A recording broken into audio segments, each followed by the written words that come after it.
Estados Unidos eram protagonistas no cenário mundial. Depois, meio século mais tarde, outro conflito e outro Roosevelt reivindicariam para os Estados Unidos um papel muito maior nesse palco. Para nos levar até lá, o presidente Franklin Roosevelt precisaria convencer os americanos a se tornarem defensores da democracia. Mas como ele seria capaz de convencer uma população cansada a entrar nessa luta?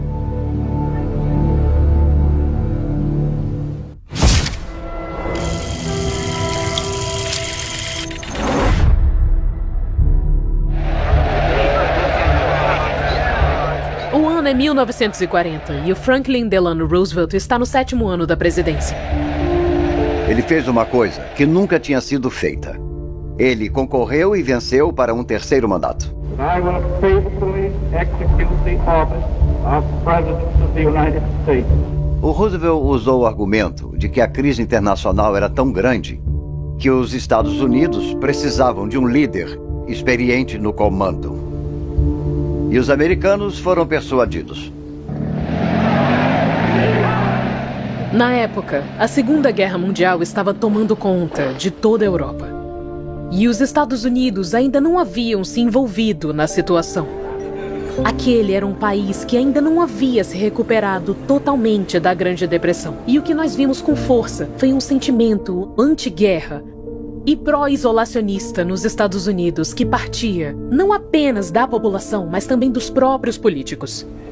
Membros do Congresso tomaram medidas ainda em 1936 e 37 para criar leis que pudessem limitar qualquer medida que o presidente poderia tomar para envolver os Estados Unidos na guerra. Eles impediram, por exemplo, que Roosevelt vendesse armas para os beligerantes. E a ideia era atar as mãos do Roosevelt e deixar claro que os Estados Unidos estavam fazendo de tudo para permanecerem neutros. This is Edward Murrow speaking from London. There were more German planes over the coast of Britain today than at any time since the war began. Mas, em 1940, ficou claro que se os Estados Unidos não entrassem em ação, a Alemanha nazista e seus aliados italianos poderiam acabar conquistando a maior parte da Europa. Assim, Winston Churchill começa a incitar os Estados Unidos a se envolverem no esforço de guerra.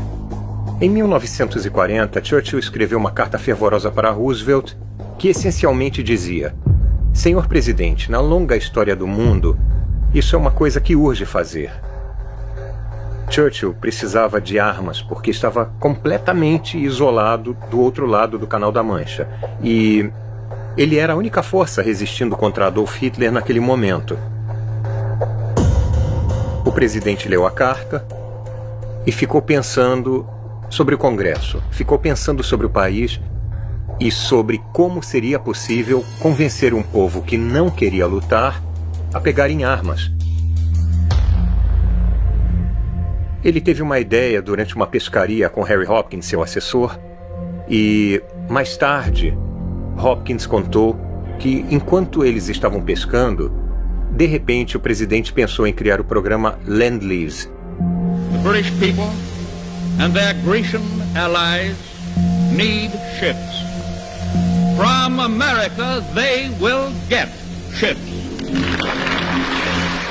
Ele propôs o que viria a ser chamado de Lend-Lease Act, uma lei cujo nome indica que os Estados Unidos iam alugar ou emprestar equipamento para os britânicos. Nós não íamos dar de presente, nem íamos vender, nós emprestaríamos.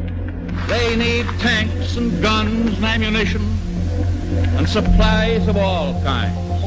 From America they will get tanks and guns and ammunition and supplies of all kinds. Foi uma das jogadas geniais do Roosevelt. Poderia parecer que o presidente estava de mãos atadas, mas como Houdini, ele encontrou uma maneira de se desamarrar e ficar livre. So our country is going to be what our people have proclaimed it must be, the arsenal of democracy.